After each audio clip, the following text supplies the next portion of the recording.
Dan ini pula antara rakaman sejarah pengisytiharan darurat perang, kekacauan awam, politik dan bencana alam di negara ini.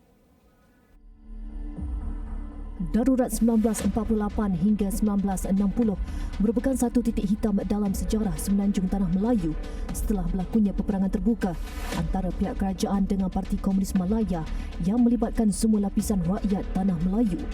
Dalam tempoh sepanjang 12 tahun tersebut, kerajaan Tanah Melayu telah mengatur pelbagai strategi dan langkah-langkah untuk menghapuskan pemberontakan bersenjata oleh komunis. British mengharamkan parti politik tertentu dan kepada sesiapa yang disyaki terlibat dengan komunis akan ditahan. Pada 31 Julai 1960, zaman darurat telah diisytiharkan tamat secara rasminya oleh Perdana Menteri Persekutuan Tanah Melayu, Tunku Abdul Rahman. 3 September 1964, darurat sekali lagi diisytiharkan setelah berlaku pencerobohan oleh tentera Indonesia. Konfrontasi Malaysia-Indonesia berlaku kerana Indonesia tidak bersetuju dengan penubuhan sebuah persekutuan Malaysia yang dianggap mencari satu ancaman kepada negara tersebut.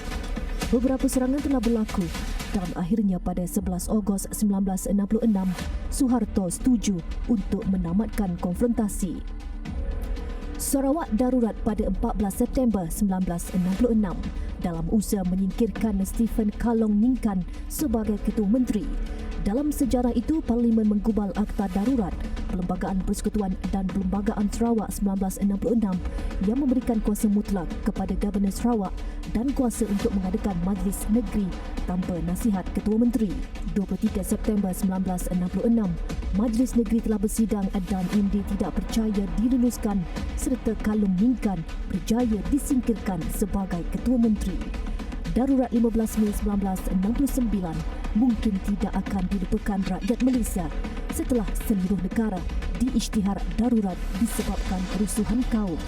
Setelah darurat, Ordinan Darurat Kuasa-Kuasa Perlu 1 1969 digubal oleh Yang di-Pertuan Agong bagi memberikan kuasa eksekutif dan perundangan kepada Majlis Gerakan Negara. Parlimen baru disusun semula pada 20 Februari 1971 selepas hampir 2 tahun berlakunya pilihan raya. Tragedi tersebut telah meragut 196 nyawa.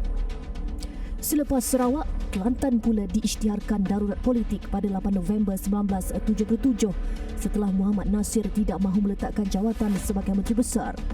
Parlimen kemudian meluluskan Akta Kuasa Darurat Kelantan 1977 yang memberikan kawalan eksekutif negeri ini kepada pengarah kerajaan yang dilantik oleh Perdana Menteri, manakala Sultan yang juga agung pada masa itu memegang kuasa perundangan.